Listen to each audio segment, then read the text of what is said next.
Hello दोस्तों, तो आज हम लोग देखेंगे प्रॉपर्टीज़ नंबर 9, है ना। तो हमारी प्रॉपर्टीज़ नंबर 9 होगी P9। Okay, properties number 9 P9, properties number 9। अभी तक हम लोग प्रॉपर्टीज नंबर 8 देख लिए थे। अपेक्षा है कि आपको सारी प्रॉपर्टीज़ याद होंगी। आप लोग सारे वीडियोस देख के यहाँ तक पहुँचे और हम लोग बढ़ते हैं प्रॉपर्टीज नंबर 9 की तरफ, जो कि हमारे यूजफुलनेस में तो बहुत ही, यहाँ हमारी जो डिप्लोमा लेवल पे उस पर बहुत कम आएंगी, बट हमारे काम की चीज़ है ये भी।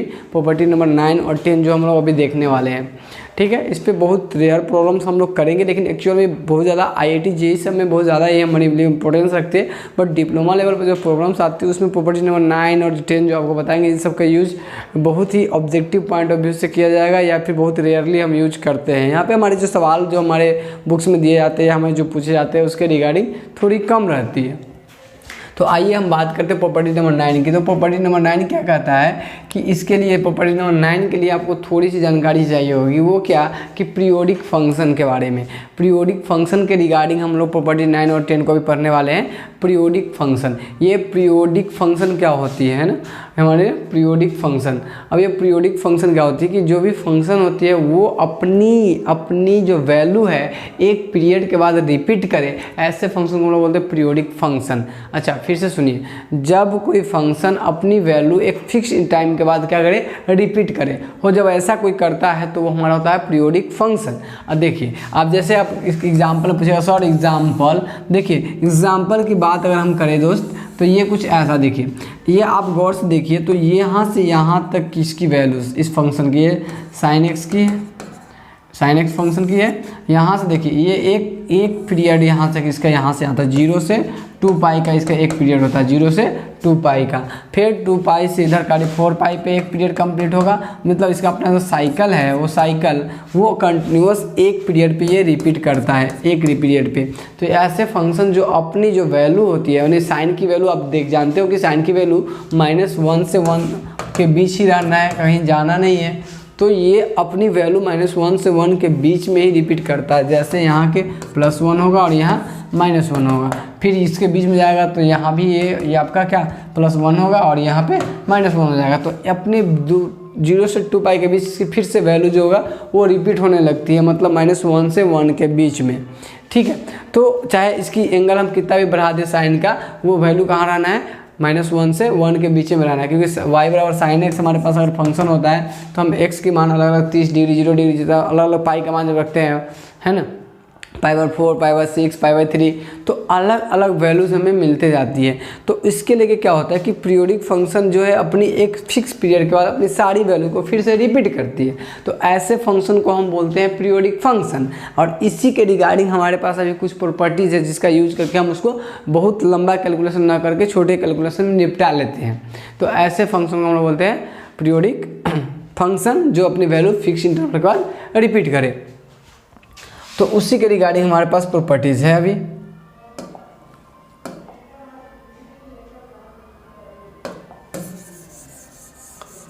दोस्त, तो अभी हम लोग बात करेंगे प्रॉपर्टीज नंबर 9 की। तो हम लोग प्रॉपर्टी नंबर 9 की बात करेंगे, देखेंगे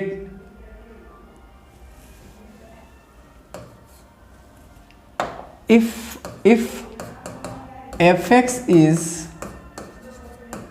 a periodic function of period t, f(x) is a periodic function of period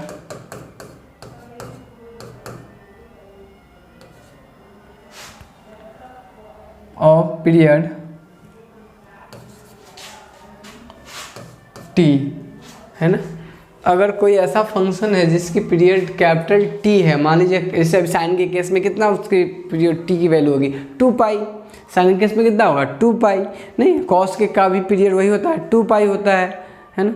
तो आप हम लोग कहेंगे वही कि T मतलब कोई ऐसा फंक्शन जो पीरियोडिक हो तो उसकी कुछ ना कुछ पीरियड होगी। जैसे साइन एक्स हुआ तो वो पीरियोडिक हुआ, और पीरियोडिक हुआ तो उसकी कुछ ना कुछ पीरियड होगी कि उसने जिसके बाद वो रिपीट करता है। तो 2 पाई साइन का पीरियड होता है, मतलब 2 पाई के बाद साइन क्या करती थी, अपनी वैल्यू को रिपीट करती थी। तो उसकी पीरियड, अब मान लेते हैं हम कोई फंक्शन, सब पीरियड का अपना अपना पीरियोडिक जो पीरियड सबका पीरियोडिक फंक्शन का अपना अपना पीरियड होगा, कोई 2 पाई के बाद, कोई पाई के बाद, सबका अपना अपना ये रिपीटेशन होगा। तो ये कह रहा है कि हम मान लेते हैं कि कोई फंक्शन है जो पीरियोडिक है और उसकी पीरियड क्या है, t है। तो उस केस में अगर हमको इंटीग्रेशन करने के लिए मिल जाए 0 से nt 0 से nt, मतलब n क्या है, कोई इंटीजर, मतलब जो पीरियड के 5 गुना, पीरियड के 10 गुना, है ना, हमको इंटीग्रेशन करने के लिए मिल जाए किसी फंक्शन का, क्योंकि पीरियड किसी फंक्शन का हो, उस पीरियोडिक फंक्शन का। तो हम लोग कहते हैं कि आप ऐसे कीजिएगा, सो पूरा में 0 से पूरा nt तक ले, वैसे कीजिएगा सो n को बाहर कर दीजिए, n को बाहर कर दीजिए, 0 से t में कीजिएगा उस फंक्शन का इंटीग्रेशन, सो दोनों की वैल्यू सेम आएगी। अच्छा, यहाँ n के बारे में एक बात कहा जाता है कि n हमारा इंटीजर होगा, n बिलोंग्स टू इंटीजर, यानी n की वैल्यू होगी इंटीजर। अच्छा, ये हम क्या बोल गए, ज़रा हम एक बार आपको और क्लियर करें। देखिए, ये हम आपको बोल गए ये बात कि 0 से nt जो हम कहने का मतलब ये है, अभी आपको पता चल गया कि मान लीजिए साइन x का है। अगर एग्जांपल के तौर पे हम अगर बात करें, एग्जांपल के तौर पे अगर हम बात करें बाबू, तो हम ये कहेंगे कि अगर आपको हम इंटीग्रेशन दे दे 0 से 10 पाई, क्या दे दे, 10 पाई, और ये साइन एक्स डी एक्स का दे दें, तो अभी आपको पता है कि साइन एक ऐसा फंक्शन है जिसकी पीरियड होती है 2 पाई, जिसकी पीरियड होती है 2 पाई। तो आप इसका ऐसे इंटीग्रेशन हमें अगर नहीं पता होगा कि प्रॉपर्टी इसमें अगर ना लगाए तो हम डायरेक्ट करेंगे। डायरेक्ट क्या करेंगे, डायरेक्ट करेंगे कि साइन का क्या हो जाता है, साइन का होता है minus cos x, minus cos x का क्या हो जाएगा 0 से 10 पाई, है ना, और इसकी वैल्यू रखेंगे क्या, माइनस कॉस 10 पाई, है ना, अब माइनस कॉस 0 ऐसे निकालेंगे। अब इस तरह से करके निकालेंगे, हमको cos 10 पाई का मान निकालना पड़ेगा फिर, है ना। लेकिन है तो हमारे लिए भी आसान ही, लेकिन अगर हमें प्रॉपर्टीज पता होगा तो हम एक काम और कर लेंगे। क्या करेंगे हो, ऐसे ना करके, अगर ऐसे भी बनाइएगा तो गलत ना होगा, और गलत नहीं होगा, ऐसे भी बनाइएगा तो हम बनाएंगे कैसे। सो देखिए, हम प्रॉपर्टीज का यूज कर लेंगे। प्रॉपर्टी का यूज कैसे करेंगे, इसकी वैल्यू तो हम निकाल सकते हैं, लेकिन अभी निकालने नहीं जाएंगे। अभी बात कर लेते हैं हम लोग इसका कि हो देखिए, इस साइन 0 से 10 पाई है, तो हम प्रॉपर्टी हमको पता है कि इसको हम एक चीज़ कर सकते हैं। इसको क्या कर सकते हैं, इसको कर सकते हैं कि लिख सकते हैं 0 से 5 इंटू का, है ना, 2 पाई, है ना, साइन एक्स, क्योंकि हमको पता था ये कि जो साइन एक्स का जो पीरियड है वो टी हो, मतलब टी पीरियड मतलब 2 पाई का पीरियड होता है। तो अभी देखिए, हम अपने फार्मूला की तरफ से लिख लिए इसको कि 0 से nt है, nt है तो n का मान यहाँ 5 हो जाएगा, और t हमारा साइन के लिए पीरियोडिक फंक्शन का मान कितना है 2 पाई। तो हो देखिए, तो 2 पाई जब यहाँ से हमारे पास हो गया, तो अब क्या करेंगे, अब हमको पता है ऑलरेडी कि इसका करके लाए 100, इसमें से 5 को बाहर कर दे, 0 से 2 पाई में कर दे 100, दोनों बतिया सेम है, तो आ जाते हैं, कर लेते हैं इसको। तो यहाँ से ये हो जाएगा 5 बाहर, 0 से 2 पाई, और ये हो जाएगा साइन एक्स डी एक्स। अब यहाँ से जब हम करेंगे तो इसका इंटीग्रेशन हमारे पास क्या हो जाएगा, अब आप तरीका से कर लेते, कुछ भी नहीं करना है। अब यहाँ से हो जाएगा 5, और साइन एक्स का इंटीग्रेशन क्या होगा, साइन एक्स का होगा minus cos x, sine x का होगा माइनस कॉस एक्स, कहाँ से कहाँ 0 से 2 पाई, 0 से 2 पाई। अच्छा, और 2 पाई 0 से होगा तो इसको क्या लिख सकते हैं, 5 इंटू का माइनस कॉस 2 पाई, है ना, अब माइनस ऑफ कॉस 0। अब यहाँ से हम इसका मान निकाले, सो देखिए, और कॉस 2 पाई, अच्छा कॉस 2 पाई का मान कितना हो जाएगा, कॉस 2 पाई का मान कितना हो जाएगा, कॉस 2 पाई का मान आपको पता होना चाहिए, निकालने आना चाहिए। अब कॉस 2 पाई सब का मान निकालने नहीं आएगा तो दिक्कत हो जाएगी, है ना, क्योंकि कॉस इसका जब आपकी वैल्यू इसको नहीं निकालने आएगा कॉस 2 पाई का मान, तो फिर दिक्कत आपको हो जाएंगे, है कि नहीं।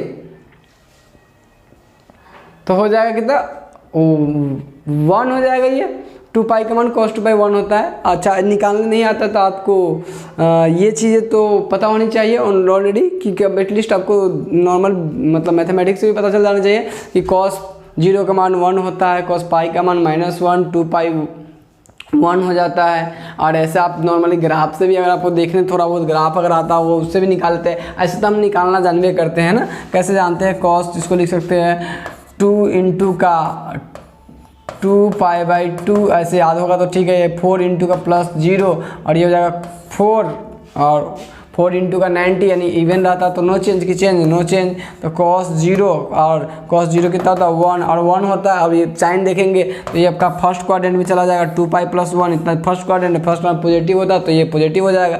यानी ऐसे भी आपको और ऐसे अब तक आपको याद हो जाना चाहिए, यानी नहीं याद है तब पर भी आप लिख लो भाई, कहीं कहीं पर आपका काम आ जाएगा।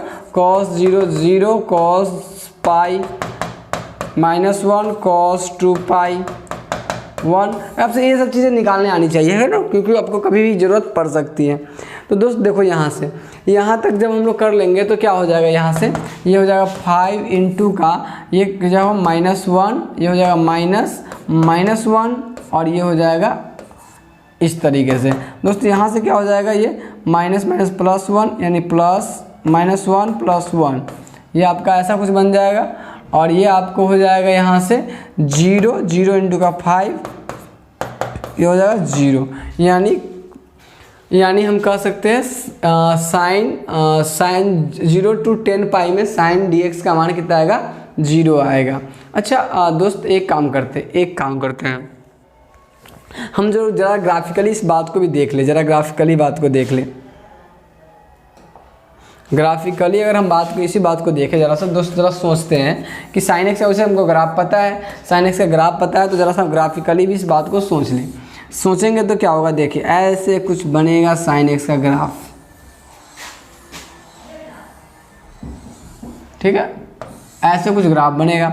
अच्छा दोस्त ये होगा 0, यहाँ पे हो जाएगा 2π, अच्छा फिर 2π से यहाँ हो जाएगा 4π, ठीक है, यहाँ हो जाएगा 6π, यहाँ हो जाएगा 8π और यहाँ हो जाएगा 10π।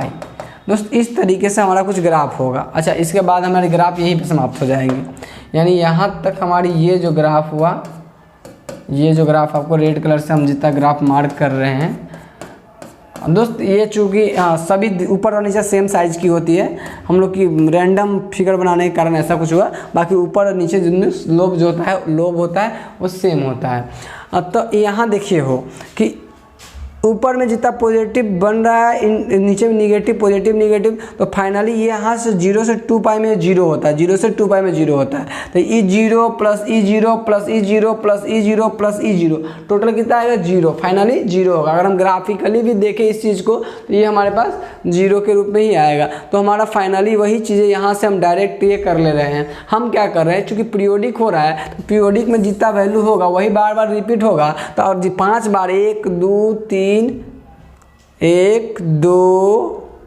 3 4 5 इसमें 5 बार सेम चीज़ें रिपीट होंगी। एक यहाँ है 1 2 3 4 5 वाली सेम चीज़ें, तो हम लोग कुछ नहीं किए हैं, हम लोग कहें एक बार जो चूँकि वैल्यू रिपीट होती है पीरियोडिक फंक्शन का, तो एक बार जो है उसका 5 गुना कर देना है। तो वही बात हम लोग यहाँ किए हैं, जो हम लोग इस फॉर्मूला से कर रहे हैं, जो पीरियोडिक फंक्शन वाले फार्मूला से, कुछ नहीं, जो 0 से 2π में जो एक बार जो आएगा उसको 5 से गुना कर देना है, और एक बार में 0 आएगा तो 5 बार में 0 0 आएगा, क्योंकि 5 टाइम सेम चीज़ें रिपीट होने वाली है, तो इसीलिए 5 से गुना कर दी। तो अभी आपको ये फार्मूला अच्छे से क्लियर हो गया होगा, है ना। अब आपको समझ में आ गया होगा कि ऐसा क्यों किया जाता है और इसके किस तरह से एप्लीकेशन होता है।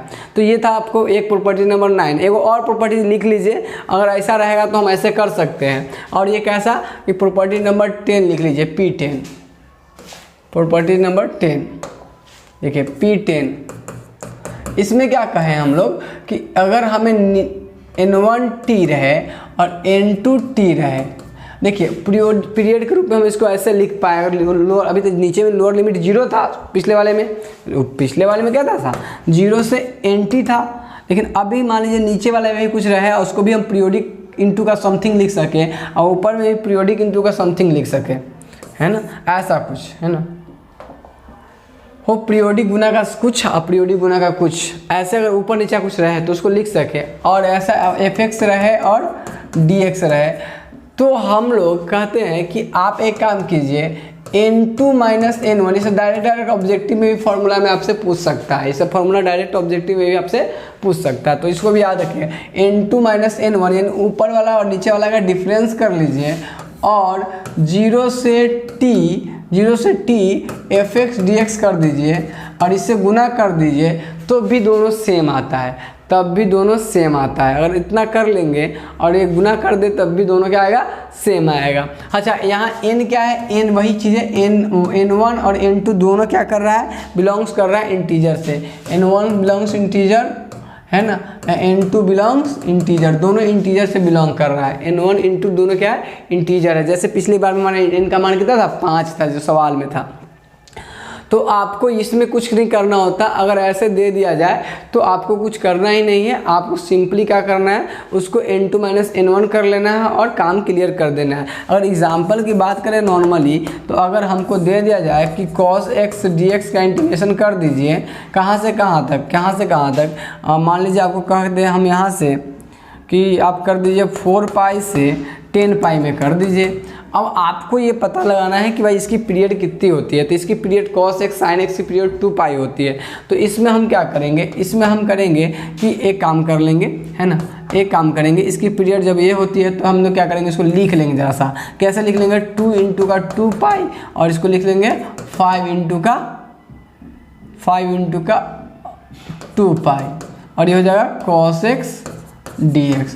हो अब यहाँ तक करने के बाद फटाका हम इसको क्या करेंगे, फॉर्मूला पर रख देंगे। अब हमको पता है ऑलरेडी कि n1 × t n2 × t और ये tt ऊपर नीचे दोनों हो गया और हमारा एकदम एग्जैक्ट इस फॉर्मेट पे आ गया। तो हम इसको क्या करेंगे, हम लोग कहेंगे कि देखिए इसको ऐसे कर लीजिए, इसको ऐसे कर लीजिए, इसको लिख लीजिए 5 - का 2 n2 - n1 n2 - n1 5 - का 2 और क्या करेंगे यहाँ से क्या कर लेंगे और इसको लिख लीजिए 0 से 2 पाई और cos x dx। तो इसकी जो वैल्यू आएंगी वही वैल्यू होगी वो हमारी इसका जो वैल्यू आएगा, जो ऐसे निकालेंगे वही वैल्यू इसका आएगा।